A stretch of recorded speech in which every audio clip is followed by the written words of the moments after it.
good, Shellitronnn here. You can call me Shells, and I'm back again with a brand new video, and I'm gonna keep it a Bowberry biscuit. This is one of the greatest moments in Carolina Panthers history. Now we can talk about their first Super Bowl where we 100% won the game, and then John Casey gave it away to Tom Brady. We can talk about the second Super Bowl that, look, we could have done a little something more in that game, but this right here, this news from Atlanta Getzenberg, it's a few days ago. Throw it up for me right now, man. She says Greg Olsen will be joining Thomas Davis and signing a one-day contract with the Panthers on March 11th. That's in about 2 days from the recording of this video, before officially retiring. What a day that will be in franchise history, Elena. I could not agree with you more. These are two legends in the game.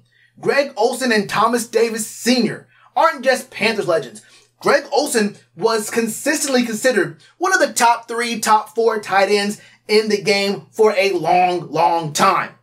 Now, Travis Kelce and a couple of these other dudes, we understand what's going on in the game right now. Greg Olsen in his later years had a couple of injuries. He wasn't a Travis Kelce kind of guy, but he was still extremely solid for a team that never really had a number 1 wide receiver. The number 1 receiver for a lot of times was Greg Olsen. And don't forget, we didn't draft this man. We finessed the hell out of the Bears. I don't know why or who or when or where they got the idea that giving us Greg Olsen was a good idea, but hell, I take what I can get, and we got Greg Olsen for the free. Honestly, we 100% won that trade, and you can't tell the story of the Carolina Panthers without mentioning Thomas Davis Sr. A lot of times he gets relegated to being, the sidekick, the Robin to Luke Kuechly's Batman. And let's be real, we all know what Luke did. He was a superhero. He was considered one of the best linebackers, not just of the era, but of all time. But I feel like Thomas Davis Sr., man, TD58, he kind of got, like I said, relegated to being the sidekick there, but he had some very impressive years. Thomas Davis was a staple for this Panthers team. 13 years. 13 years with the squad, bro. What he's done for the franchise, the community, all that cannot be understated, man. We all understand what kind of impact Thomas Davis had on the Carolinas. And both these dudes had kind of similar situations a couple of years ago. These two were at the heart of that big exodus we had a couple of years ago, where every player that you knew and could recognize was on the way out. Some left with a little bit of a sweeter mention than others. Not Cam, but we saw how we left Greg Olsen. The announcement was that Greg and the team decided to mutually part ways, and Greg he said, look, I gotta set the record straight.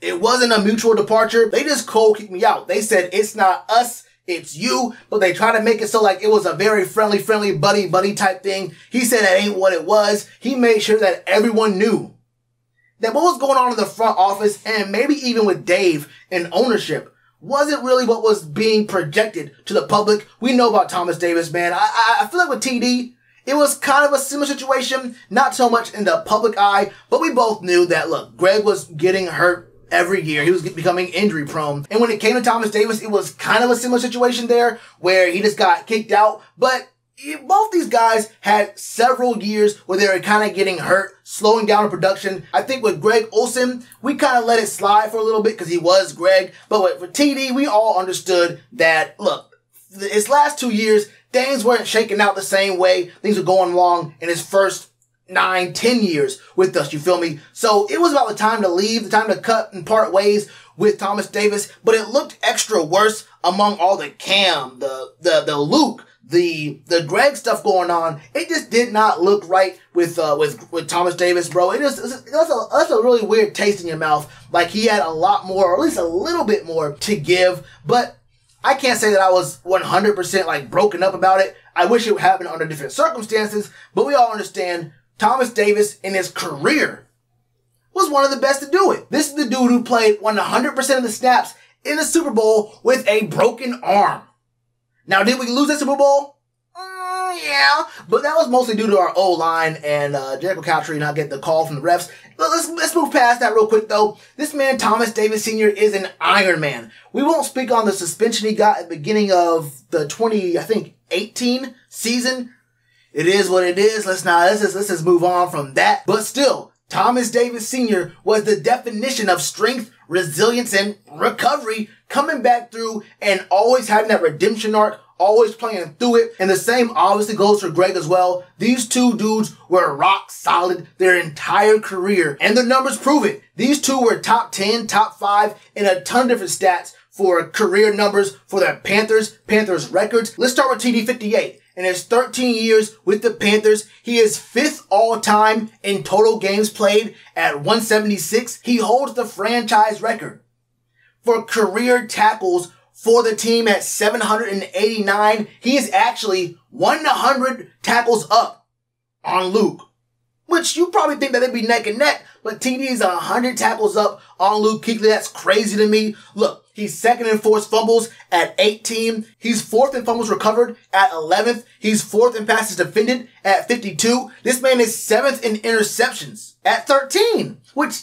you know, sounds a little weird. Like, wait, hold up. He's 7th in interceptions, and the 7th highest we have in franchise history is 13. It's crazy, I know, but we're kind of a young team and we don't really have a long history of having great corners and safeties, you feel me? I think Chris Gamble has the franchise record. I think he only has 27 in his career playing for the Panthers. That's kind of wild. The record for career interceptions for the Panthers is 27. So we got to get that fixed sometime soon, but look, TD is still number 7 as far as that stat goes, and he was 8th in sacks at 97. Those are all very good stats to be in. But look, we got to talk about Greg Olsen. We know what Greg Olsen's done. You know, this man went dummy as a tight end. He's competing with not only tight ends, but wide receivers and running backs as well for these records. In his time on the team, he is 3rd in targets at 838. He is 3rd in receptions at 524. He is 3rd in yards at 6,400. 64-63 to be 100% exact.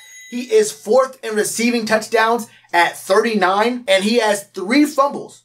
He committed 3 total. Y'all hear me. There's 1, then there's 2, and then there's the number after that. In Greg Olsen's 9-year career, he had 3 total fumbles committed. He played 3 times the number of years that he had total fumbles with the Carolina Panthers. You wasn't knocking that ball out of that man's hands. You had no shot. This man was secure. That's the one thing you can say. He was a security blanket, and once that ball got in his hands, which it normally did, 524 out of 838 that's great. That's a great catch rate. This man always caught the ball, and once it was in his hands, it wasn't coming out. Greg Olsen is the epitome of a security blanket and just being rock solid for the offense year after year after year. Sometimes he had no real O-line. There were sometimes, the quarterback play wasn't up to scratch. And a lot of times where he didn't have receivers. Greg Olsen was steady through all of that. These two deserve to be in the Hall of Honor. I know for a fact they're going to be in the Hall of Honor very, very soon. And I won't lie to you, it feels really good that these two guys came back on one-day contracts to retire as Panthers because, let's be real, they ain't leave on positive terms. Neither one of these dudes left on 100% positive terms with the team. So if it didn't happen, I would have said, I can understand this, but it's probably a good reason for why that's happening here. But they came back. I guess they squashed the beef to some degree. And they said, look, at the end of the day, we're still Panthers. It's in their heart, man. They know what's going on over here, bro. So big shout out to Greg and Thomas Davis, bro. These dudes fought, clawed their way. They had opportunities to become champions. They had a very, very, very good opportunity. These two deserve the ring. They both went different places, one with a better shot at getting a ring than another, but they both went their different ways to try and get a ring somewhere else. Didn't work out for them there. These two 100% deserved a ring with the Panthers. Real tough they didn't get it, bro. I'm upset myself. I'm mad myself. We should have got that, bro. We should have been in that. We should have been had one, but it's all good, bro. We're going to win one in the future, and we're going to have to dedicate to these two dudes because they came back when they honestly didn't have to. And honestly, we would have probably understood if they didn't. So, like I said, man, big shout out to both Thomas Davis and for Greg Olsen. These guys held it down for a very, very long time. Their names are in the record books in multiple places. So we know what's going on with these two, bro. These guys are staples in Panthers history. You can't tell the story of the Carolina Panthers without Thomas Davis Sr. and Greg Olsen. So they're going to retire as Panthers. They're going to be in the Hall of Honor. We already know that for a fact. It is what it is. Dave knows what's going on here, bro. Dave knows he'll make the right decision. He will. Oh, yeah, he will. So that's how I feel about it, man. Thomas Davis, Greg Olsen came back home one last time to retire as Panthers. They're some GOATs.